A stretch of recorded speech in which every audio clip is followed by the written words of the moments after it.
दी print के YouTube channel को subscribe करें और ताज़ा अपडेट्स पाने के लिए बेल आइकन दबाएं।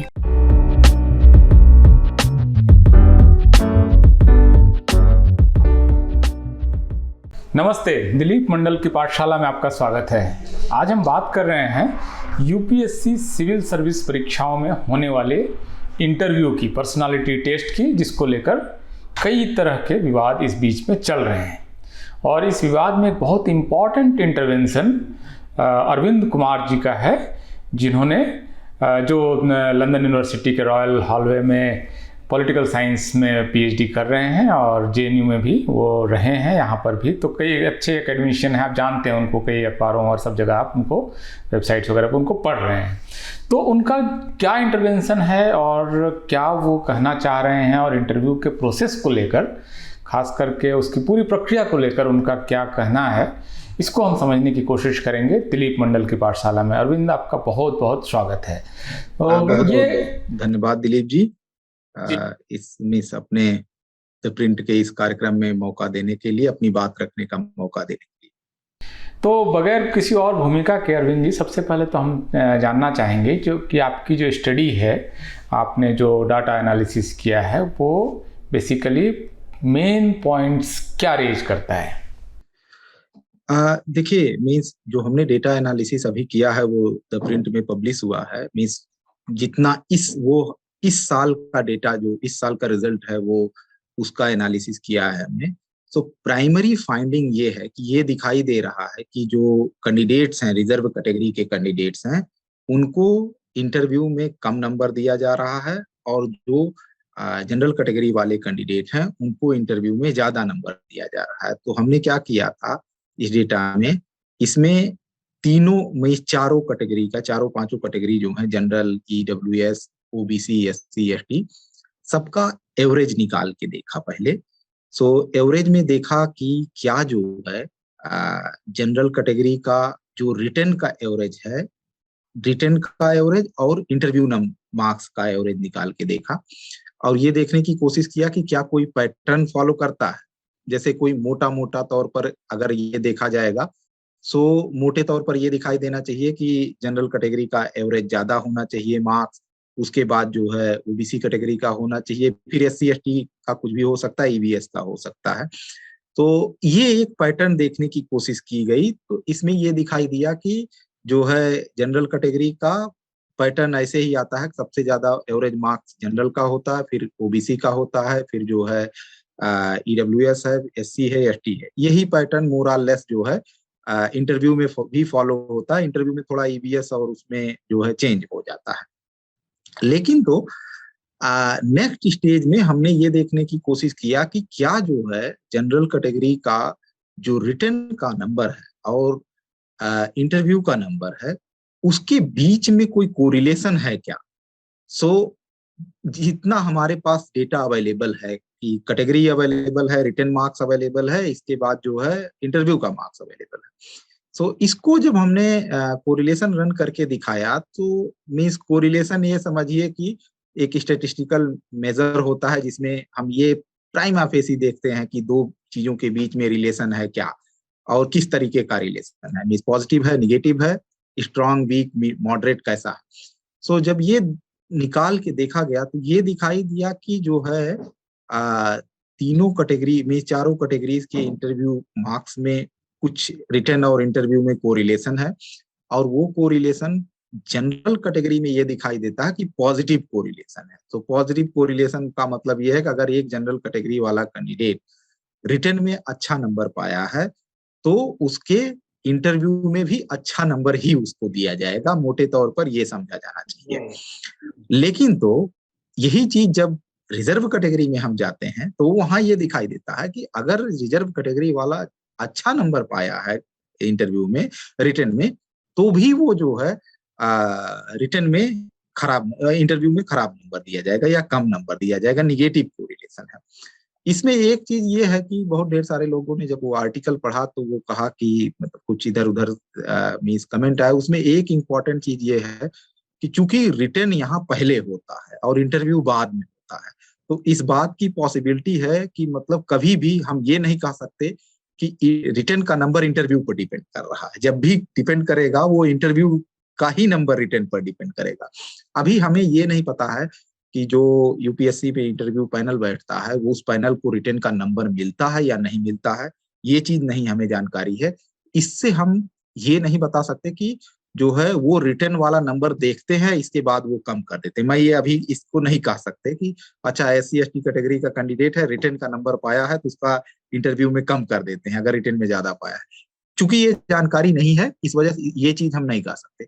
लेकिन तो दूसरी जो जानकारी हमारे पास है, जो कैंडिडेट सेलेक्ट होते रहे हैं वो बताते हैं कि उन लोग कैंडिडेट्स जो है हमेशा अपना उनका एक डिटेल एप्लीकेशन फॉर्म भराया जाता है जिसमें उनका नाम, फादर का नाम और तमाम चीजें, किस जगह से स्कूलिंग है, क्या क्या उनकी हॉबीज है, किस कैटेगरी के हैं, ये सारी इंफॉर्मेशन होती है।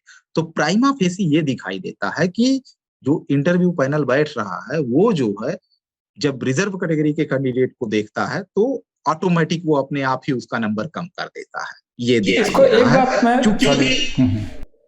क्योंकि रिटर्न वाला उसके बस में नहीं है या वो उसके पास सूचना नहीं, हम ये नहीं कह सकते, मतलब ये नहीं कह पाएंगे, लेकिन ऑन एवरेज वो ये करता होगा।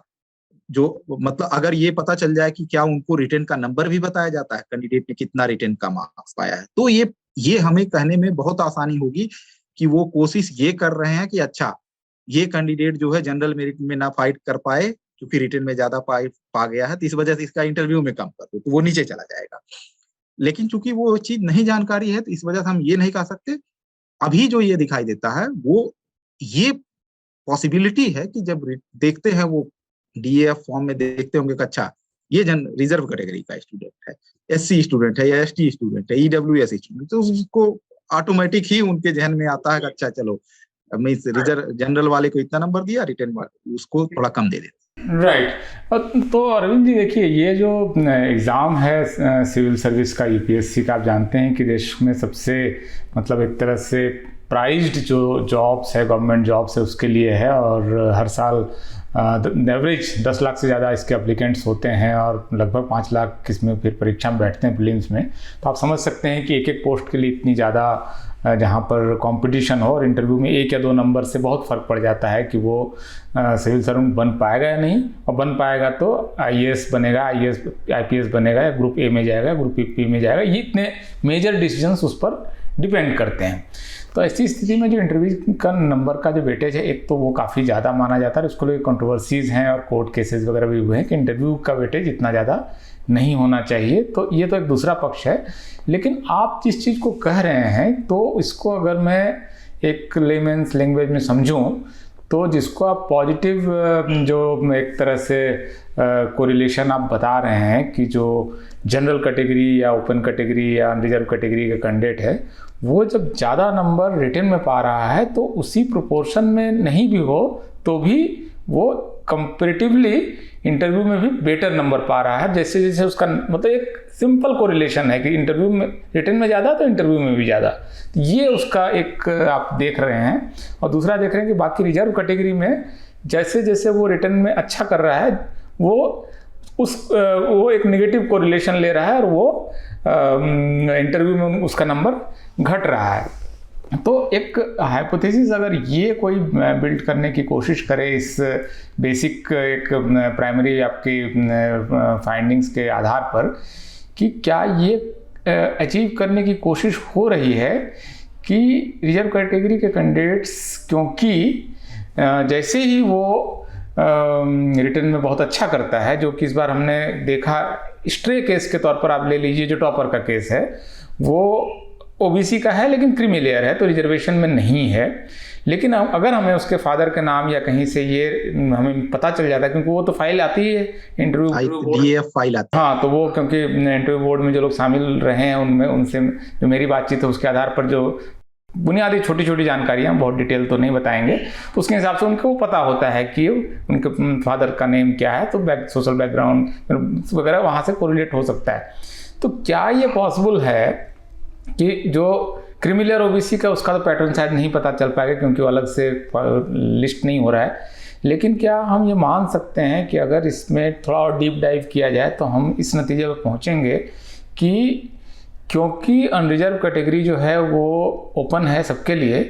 वो अगर जैसे ही ओबीसी या शेड्यूल कास्ट का कोई कैंडिडेट रिटन में अच्छा करता है और अगर उसको अच्छा नंबर दिया जाता है इंटरव्यू में भी, तो वो सीट पा लेगा जिसके बारे में एक कॉमन सेंस आइडिया ये था कि ये सवर्णों की सीटें हैं, मतलब SC/ST को तो मिलता ही है, उसके बाद बाकी सीटें इनकी है। तो क्या इसके आसपास हम लोग कहीं पर आपका डाटा यहाँ तक कभी पहुँचा रहा है या इसके लिए फर्दर और इन्वेस्टिगेशन की जरूरत है? इसके लिए जो क्लियर कट हमें इंफॉर्मेशन चाहिए, वो चाहिए कि क्या जो है इनके पास ये सूचना है कि रिटन में कैंडिडेट का नंबर कितना मिल रहा है। मेरी जानकारी के हिसाब से वो है, आप इसको कंफर्म कीजिएगा, वो जानकारी होती है उसमें। हाँ, ये चीज इसके बारे में अभी जो है, अगर ये दिखाई दे रहा है, ये पता चल जाता है कि रिटन में नंबर ज्यादा है, इस वजह से ये सूचना जो है इंटरव्यू पैनल को है कि किस कैंडिडेट ने कितना रिटन में पाया है, तब तो इस बात की पूरी संभावना बनती है कि वो जो पूरी एक्सरसाइज है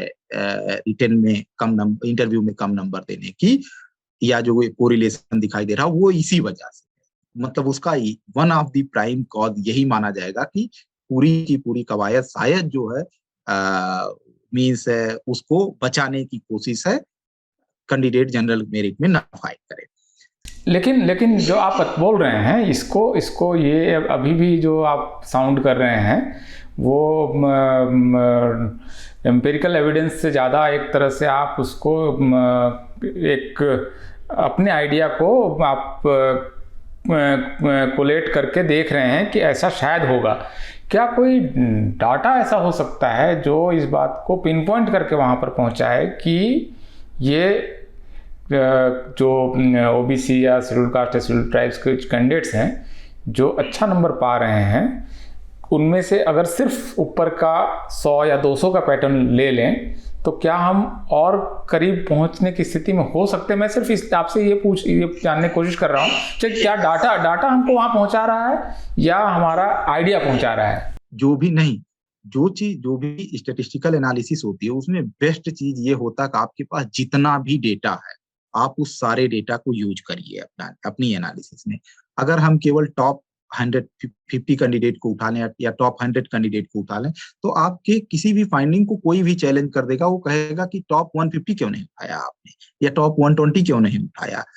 सो मीन्स हम देखते हैं कि जो एवरेज मेजर्स होते हैं, ज्यादा बेहतरीन मेजर मीन को तमाम कंट्रोवर्सी के बाद इसी वजह से माना जाता है क्योंकि वो सारे इंफॉर्मेशन का जो है वो ऐड ऑन करके एंड देन डिवाइड करके वो निकालता है। तो बेस्ट एनालिसिस वही है कि जिसमें सारे स्टूडेंट्स का जो है जितना आपके पास जानकारी है, अवेलेबल जानकारी, सबको उसमें प्लेस किया जाए। समझ गया नरविंद जी। एक चीज और जो एक सवाल उठ रहा है, क्योंकि जो नौकरियों में खास करके इंटरव्यू को लेकर एक प्रधानमंत्री नरेंद्र मोदी का भी एक बयान आया था कि हम सिर्फ उसको रिटर्न बेस्ड करेंगे क्योंकि उसमें बहुत भेदभाव होता है। ये मेरे ख्याल से उस समय ग्रुप 4 भी था शायद, लेकिन वो ग्रुप 3 के एम्प्लॉयज़ के लिए भारत में खास करके केंद्र सरकार की नौकरियों में इंटरव्यूज़ का चलन बंद भी किया गया है। तो जो चीज़ कम तनख्वाह वाली नौकरियों के लिए सच है कि इंटरव्यू बोर्ड बायस्ड हो सकता है और वहाँ पर हेराफेरी हो सकती है और इसकी वजह से इंटरव्यूज़ को हटा दिया गया, क्या यही आर्गुमेंट और बेहतर नौकरी, सबसे शानदार नौकरियों के लिए क्या इस बायस का सबसे ज़्यादा हो जाना पॉसिबल नहीं है?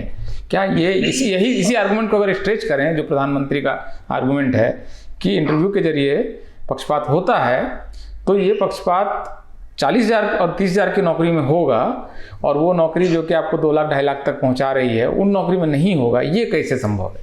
नहीं, ये कतई नहीं संभव है। मतलब जो टॉप लेवल है ये कहा ही नहीं जा सकता कि वहाँ भेदभाव नहीं है। मतलब वो आप यूनिवर्सिटीज में अपॉइंटमेंट में देख सकते हैं जहां पर 100% मींस मोर और लेस 100% इंटरव्यू के ही बेसिस पर रिक्रूटमेंट होता है असिस्टेंट प्रोफेसर और एसोसिएट प्रोफेसरशिप की पोस्ट पर।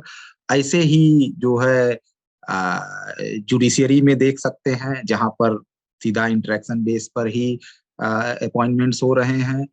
सो इन सारी जगहों पर मींस कॉन्टिन्यूअस डिस्क्रिमिनेशन हो रहा है और ये वाइडली नोन है। इवन प्राइवेट सेक्टर में मींस प्रोफेसर थोराट और अश्विनी देशपांडे वगैरह की जो एक स्टडी थी, उन्होंने कैसे जो है बताया कि एक्सपेरिमेंटल रिसर्च करके बताया कि जो है डिस्क्रिमिनेशन इंटरव्यूज या एप्लीकेशन कॉल करने में सीवियर डिस्क्रिमिनेशन है, कास्ट बेस्ड डिस्क्रिमिनेशन। थोड़ा सा मैं उसके बारे में बता देता हूँ। वो जो प्रोफेसर थोराट वाली स्टडी है वो बेसिकली जो लोग नहीं जानते उनके लिए कि उन्होंने एक स्टडी की कॉरपोरेट जो इंस्टीट्यूशंस एंड कंपनीज हैं उनको similar biodata with different surnames, different sounding names भेजा और ये पाया कि अगर आपका जो सरनेम है वो शेड्यूल्ड कास्ट या शेड्यूल्ड ट्राइब जैसा साउंड करता है तो आपको इंटरव्यू का कॉल आने का चांस कम हो जाएगा।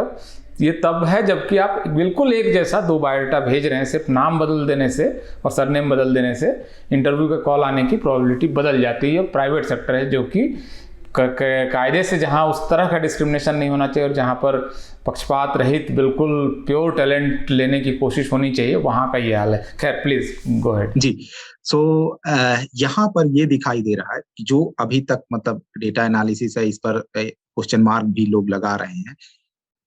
जब हम इंटरव्यू के मार्क्स को देखते हैं तो इंटरव्यूज यूपीएससी में 275 नंबर का आई थिंक है, और जो है रिटन मार्क्स को जब आप देखते हैं तो रिटन मार्क्स में कैंडिडेट्स मैक्सिमम 50% स्कोर दिया जा रहा है। कैंडिडेट्स को अराउंड 52-54% के आसपास नंबर देते हैं।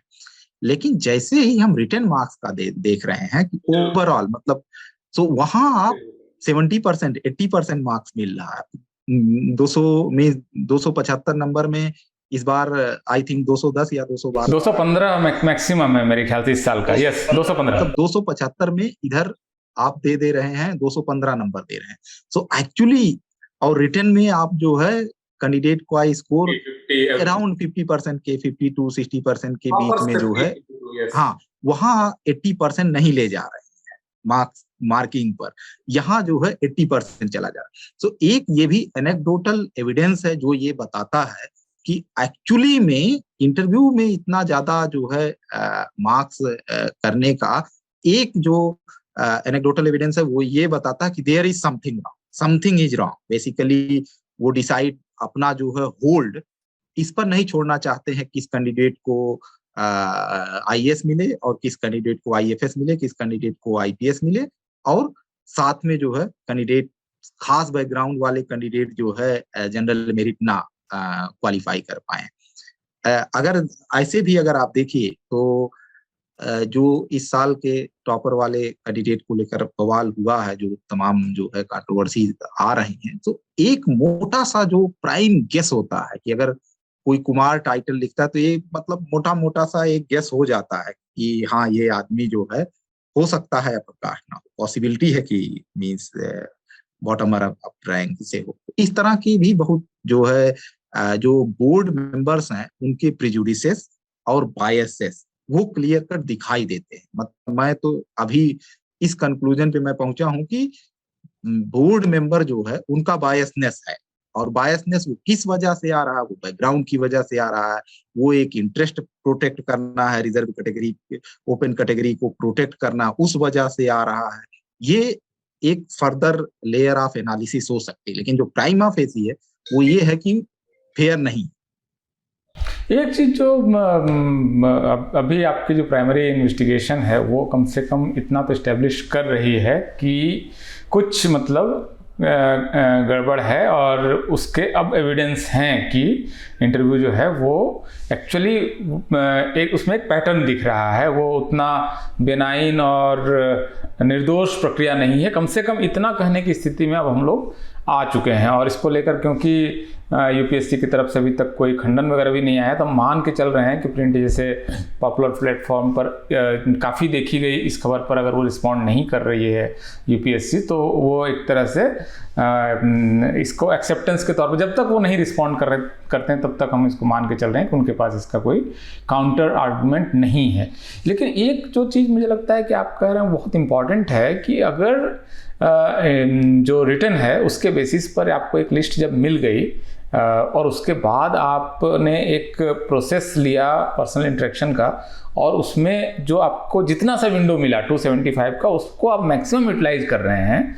तो ये कहीं ना कहीं एक सप्लीमेंट्री एविडेंस के तौर पर है कि आप उस इंटरेक्शन को एक टूल के तौर पे इस्तेमाल कर रहे हैं। ये जरूरी नहीं है कि एक्सक्लूड करने के लिए कर रहे हों, लेकिन preference of choice, preference of मतलब होम कार्डर मिलना या नहीं मिलना, इस तरह के जो माइक्रो चीज़ें हैं, वहाँ पर ये निश्चित रूप से 1 या 2 नंबर इधर उधर हो जाना जहाँ फर्क पड़ता है, वो निश्चित रूप से जब आप इतना हाई वेटेज पहले ही इंटरव्यू का है और उस पर आप इतना ज़्यादा उसको यूटिलाइज कर रहे हैं उस वेटेज को, मतलब आपके पास टूल है, सही बात है, लेकिन टूल को भी आप अगर जुडिशियसली इस्तेमाल करेंगे तो उसी तरह से, जिस तरह से रिटर्न में आप 50% के आसपास इस्तेमाल कर रहे हैं, यहाँ पर आप उसको 80% तक इस्तेमाल कर रहे हैं। और इस वजह से आप बहुत रिटर्न में बहुत नीचे के कैंडिडेट को आप एकदम से एलिवेशन दे सकते हैं।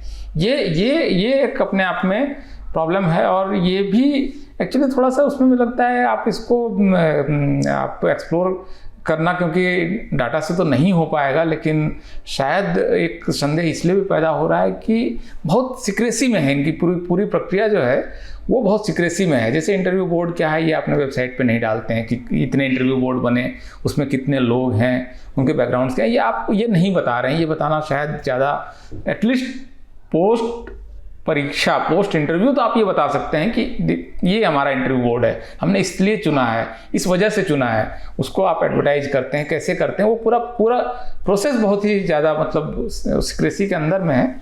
तो इस वजह से भी शायद ये डिबेट आ रहा है। एक जरा मैं इसको आपको एक सोशियोलॉजी या पॉलिटिकल साइंस के आसपास का एक क्वेश्चन आपसे अगर ये पूछूं कि भारत जैसे विशिष्ट जो सामाजिक जो संरचना है इस देश में, वहाँ क्या इस बात की पॉसिबिलिटी ज़्यादा है कि जो इंटरव्यू है उसको एक टूल के तौर पर इस्तेमाल किया जाए परपेचुएट करने के लिए, जो एक हेजेमोनिक स्ट्रक्चर है खास करके ब्यूरोक्रेसी में, इसको इस्तेमाल कर लिए जाने के चांसेस कितने ज़्यादा हैं? ये क्या आप इसको किस तरह से देखते हैं? इस बात की बहुत ज़्यादा पॉसिबिलिटी है, क्योंकि जो कैंडिडेट जो सेलेक्ट हो रहे हैं, फाइनल लिस्ट में जो सेलेक्ट हो रहे हैं, और जो हायर स्कोर पा रहे हैं कैंडिडेट, और जिन कैंडिडेट्स को लोअर स्कोर दिया गया है, मुझे कुछ कैंडिडेट जो 160 नंबर पाए हैं, 165 नंबर पाए हैं, उन लोगों ने भी कॉल किया, कुछ जानते हैं, जान पहचान भी है। और ढेर सारे कैंडिडेट्स का इस आर्टिकल के बाद हमने इंटरव्यू भी पढ़ा। जो क्वेश्चन पूछे गए हैं हायर स्कोर वाले कैंडिडेट से, और जो क्वेश्चन जो है 160 नंबर दिए गए वाले कैंडिडेट से पूछे गए हैं, दो चीजें दिखाई देती। एक तो दिखाई देता है कि मतलब जो हायर स्कोर का कैंडिडेट था उससे मीन्स ऐसे ही पूछ लिया कि आपका पर्सनल नाम का मतलब बताइए, जो हम छोटे से बच्चे से पूछते हैं कि नाम का मतलब बताइए, या ऐसे तमाम जो और ढेर सारी चीजें हैं। लेकिन तो जो 160 नंबर पाया हुआ कैंडिडेट है, वो खुद भी कंफ्यूज है कि जो उसे समझ में नहीं आ रहा है कि हमको 160 नंबर क्यों दिया। आपने 17-18 क्वेश्चन पूछे, उसने 17-18 क्वेश्चन के जो है आपको नंबर ठीक ठाक दिए। जवाब ठीक ठाक दिए, तो जब कैंडिडेट जवाब दे रहा है और मोर और लेस मीन्स उसका आंसर भी सही है, ऐसी सिचुएशन में जब उसको नंबर जो है बहुत कम मिलेंगे, और वैसे ही क्वेश्चन पर वो देखेगा कि जो है दूसरा कैंडिडेट है उसको ज्यादा अच्छा नंबर मिला है, तो ये पूरी प्रक्रिया पर एक डाउट रेज करता है। अब इसमें एक चीज ये है कि जो लोग इस प्रोसेस के थ्रू गए हैं, उन लोगों का ये कहना है कि ये इलीट बायस है। जैसे ही स्टूडेंट आपको दिखाई दिया कि अच्छा डीपीएस का पढ़ा हुआ है, या जो है केवीएस का पढ़ा हुआ, आर्मी स्कूल का पढ़ा हुआ बच्चा है, आईआईटी पढ़ा हुआ, ऑल ऑफ सडन जब हम एक बार पढ़ते हैं, किसी का बैकग्राउंड पढ़ते हैं, इट गिव्स डाउट कि अच्छा ये व्यक्ति तो जाहिर सी बात है बहुत बहुत अच्छा होगा। हम कभी कभी जो है जो व्यक्ति बैठा होता है उसको भी थोड़ा डाउट हो जाता है अपने ऊपर कि अरे हम इससे सवाल पूछ भी सकते हैं या नहीं पूछ सकते हैं, किस हद तक हमें जाना चाहिए। अगर एक कैंडिडेट लिखा हुआ है कि मैं हाई स्कूल में जो है टॉपर था, इंटरमीडिएट में टॉपर था, ग्रेजुएशन थ्रू आउट, इस तरह का प्रोफाइल मिलता, तो खुद पे भी एक डाउट होता। बेसिकली वो भी एक बायसनेस ही जो है कि आप जबरदस्ती का, बायसनेस उसको कहा जाता है प्रीजुडिस। सो प्रीजुडिस का मतलब ये होता है कि मींस एक तो प्रीजुडिस होती है जो हम जल्दबाजी की वजह से ले लेते हैं। और एक दूसरी चीज होती है कि हम अपने बैकग्राउंड को देखते हुए प्रिजुडिस होते हैं। सो एक आर्गुमेंट ये है कि जो कैंडिडेट है उनका कहना है कि ये प्रोबेबली जो है इलीट बायसनेस की वजह से भी हो रहा है, कि कैंडिडेट्स को देखा तो ये बहुत खुश हो गए कि अच्छा ये तो कैंडिडेट इसको हमें हाई नंबर दे के जो है डाल देना चाहिए, ये this candidate is more suitable for becoming IAS and IFS rather than officer material है, ऑफिसर मटेरियल है। हाँ, ऑफिस मीन्स उस तरह का मटेरियल है। इस बात की बहुत ज्यादा पॉसिबिलिटी है। और जिस तरह से इन्होंने सीक्रेसी मेंटेन किया है, छोटे छोटे इश्यूज पर वो रिस्पॉन्ड करते थे। अब की बार देखिए उन्होंने इस पर अभी तक कोई जो है रिप्लाई नहीं किया है, जबकि ये ज्यादा मोर कंक्रीट डेटा एनालिसिस है रेदर देन ऑफिस जो लोग बाकी हाँ बहुत सारे विवादों की तुलना में निश्चित रूप से इस बार डाटा भी साथ में है।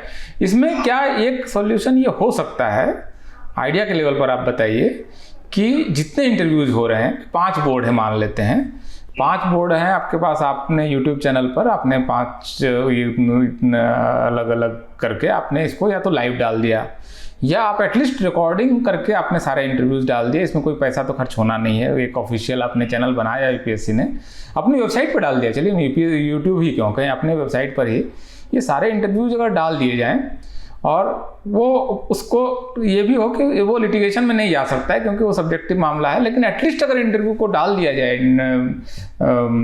वेबसाइट पर, तो क्या ये उस बायस को कहीं ना कहीं मिटिगेट करने का काम कर सकता है? क्या ये एक सॉल्यूशन हो सकता है कि एटलीस्ट हमें पता है कि इस इंटरव्यू को बाकी लोग भी देखेंगे और हमने बहुत एब्सर्ड तरीके से अगर कोई नंबर दिया है तो लोग इसको लेकर लिटिगेशन पे नहीं भी जाएंगे, तो लेकिन मतलब हमारी सैंक्टिटी कहीं ना कहीं थोड़ी सी खंडित होती है। तो क्या ये एक तरीका हो सकता है?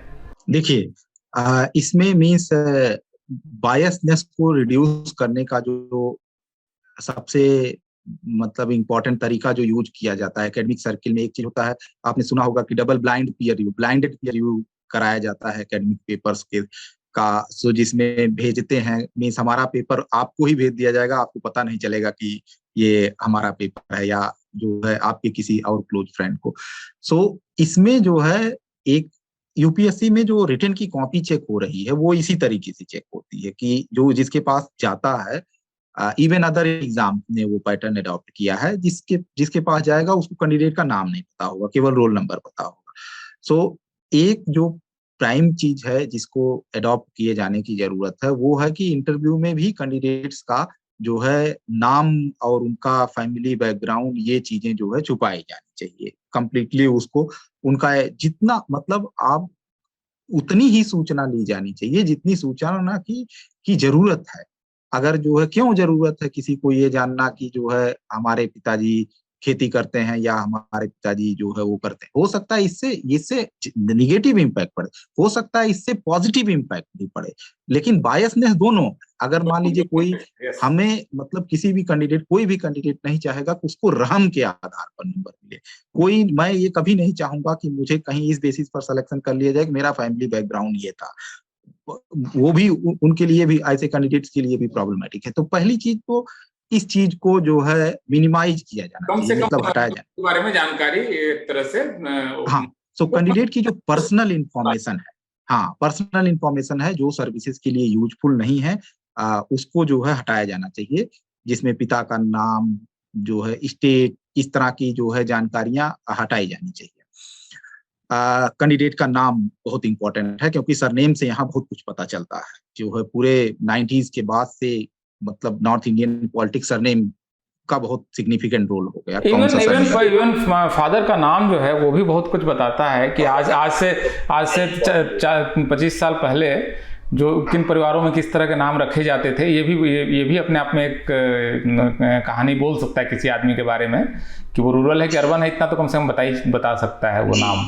और दूसरी चीज ये है कि कैंडिडेट्स के इंटरव्यू के लिए, जैसे अभी मैं ये समझ नहीं पाता हूँ कि यूपीएससी 4 बोर्ड बना के 4 दिन में इंटरव्यू क्यों खत्म कर देना चाहती है। उसको मतलब वो 1 महीना ले, लेकिन तो वो 3-4 बोर्ड बनाए तो चारों बोर्ड के सामने से कैंडिडेट्स को गुजारे ना। अगर मान लीजिए 4 बोर्ड बनाया गया तो कैंडिडेट XYZ में सारे बोर्ड के सामने सारे कैंडिडेट जाए, आप ऑन एवरेज मार्किंग करिए और जो है जो भी बोर्ड अपना मार्किंग करे इसके बाद उसको जोड़ दिया जाना चाहिए, उसका एवरेज निकाल देना चाहिए। That would be another important thing. Miss हो सकता है बायसेस को वो क्रिस क्रॉस करके थोड़ा सा मतलब कम करेगा बायसेस का लेवल। हाँ, एक बोर्ड हो सकता है कम नंबर दे, दूसरा बोर्ड हो सकता है ज्यादा सही कर दे उसको जो है, तो वहां बायसेस कम हो जाएंगे।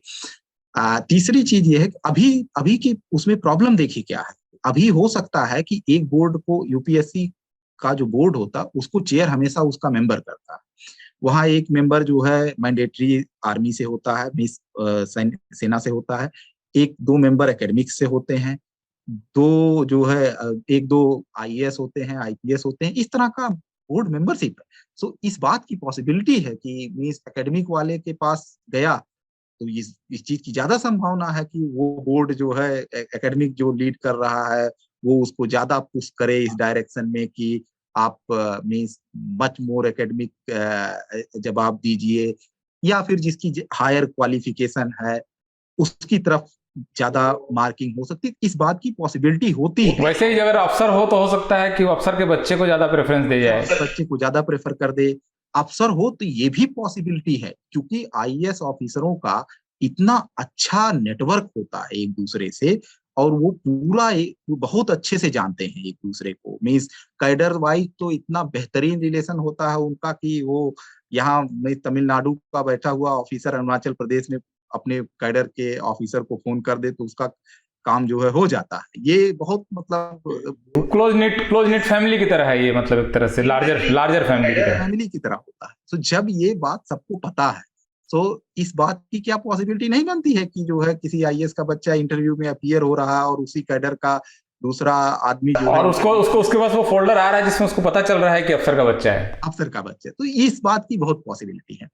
और इसके अलावा जो एक चीज जो मैं बहुत जोर देकर कहूंगा कि ये भी होना चाहिए कि हमारे कॉन्स्टिट्यूशन में मीन्स डिस्क्रिमिनेशन जो भी race, religion, caste, gender, ethnicity के आधार पर वो आर्टिकल 15 के तहत बैन है। अगर किसी कैंडिडेट को लगता है कि उसको उसके साथ डिस्क्रिमिनेशन हुआ, that is violation of his her constitutional right, और वो सुप्रीम कोर्ट या हाई कोर्ट में रिट दायर कर सकता है और कोर्ट उसकी को एग्जामिन कर सकता है, रिव्यू कर सकता है। वो किसी का भी मतलब इवन पार्लियामेंट के लॉज और कॉन्स्टिट्यूशनल अमेंडमेंट को एग्जामिन कर सकता है। लेकिन एग्जामिनेशन के लिए रिलेवेंट डेटा और इंफॉर्मेशन एग्जैक्टली वो अगर इंटरव्यू रिकॉर्डिंग रखी नहीं गई तो सही बात है, क्या किस चीज की जांच होगी। हाँ, अब अगर मान लीजिए कि सुप्रीम कोर्ट में मैं कोई एक कैंडिडेट जाके रिट फाइल कर दे 140 नंबर पाया हुआ और वो कहे कि जो है हमारे साथ डिस्क्रिमिनेशन, कोर्ट कैसे एग्जामिन करेगा कि आपके उस कैंडिडेट के साथ डिस्क्रिमिनेशन हुआ। उसके लिए एक प्रॉपर रिकॉर्डेड डेटा होना चाहिए। मान लीजिए अगर कैंडिडेट कहता है कि हमारे पास जो है रिटन में डिस्क्रिमिनेशन हुआ है, तो रिटन का वो कॉपी मंगा के एग्जामिन करवा सकता है दूसरे उससे कि इसको जरा चेक करिए देखिए, या प्रोसीजर वो चेक कर सकता है। लेकिन रिटन के साथ इस बात की बहुत कम पॉसिबिलिटी है कि बाकी के उसके रिलेवेंट कैंडिडेट ने कैसे मीन्स जवाब दिया। और एक्सपर्ट मतलब बाहर से एक्सपर्ट लगाया जा सकता है देखने के लिए, इवेलुएट करने के लिए कंट्रोवर्सी होने की सिचुएशन में। अभी जो है मतलब इतना ओपैक सिस्टम बना दिया गया है कि उस चीज की भी पॉसिबिलिटी नहीं रही है। प्रोबेबली यहाँ से एक जुडिशियल इंटरवेंशन की भी पॉसिबिलिटी बनती है। आज की डेट में मीन्स हम डिजिटल वर्ल्ड में जी रहे हैं, हर चीज का की रिकॉर्डिंग पॉसिबल है। तो ये हो सकता है, ये भी सोल्यूशन हो सकता है कि ये कहा जाए कि ये केवल मीन्स किसी के लिए नहीं, मैं कहूंगा जितनी भी जगह पर इंटरव्यू हो रहा है वहां पर ये होना चाहिए कि उनकी रिकॉर्डिंग कराई जानी चाहिए सारे कैंडिडेट की, और उस रिकॉर्डिंग को 4 महीना 5 महीना रखा जाना चाहिए। तब तक कैंडिडेट्स को अपॉर्चुनिटी दी जानी चाहिए कि whether if any candidates want to challenge the decision in judiciary, high court और सुप्रीम कोर्ट, ही और she should be given that opportunity. और उसका रिलेवेंट डेटा होना चाहिए, मतलब जिसके बेस पर जुडिशियल स्क्रूटनी भी पॉसिबल हो सके। सो ये कुछ छोटे छोटे मेरे जो है सजेशंस हैं जो तमाम लोग भी इसकी दिशा में इस पर बात कर रहे हैं। तो अगर इस पर कुछ बातचीत हो पाए तो बेहतर है। बहुत शुक्रिया अरविंद। मेरे ख्याल से आपने एक महत्वपूर्ण कार्य किया है इस दिशा में कि शायद पहली बार यूपीएससी सिविल सर्विस के इंटरव्यूज़ के नंबर की डाटा एनालिसिस और उसको स्टैटिस्टिकली देखना जो है वो एक तरह से आपका पायनियरिंग वर्क है। मुझे लगता है कि ये एक बहुत बड़े डिबेट को ट्रिगर करेगा और ये ट्रिगर होकर ये कल्मिनेट अगर होता है कि यूपीएससी का जो प्रोसेस है इंटरव्यू का और पर्सनल इंटरेक्शन का, ये अगर और ज़्यादा ट्रांसपेरेंट और ज़्यादा वो पक्षपात रहित नज़र आता है तो मुझे लगता है कि ये उस दिशा में किया हुआ आपका एक बहुत महत्वपूर्ण काम है।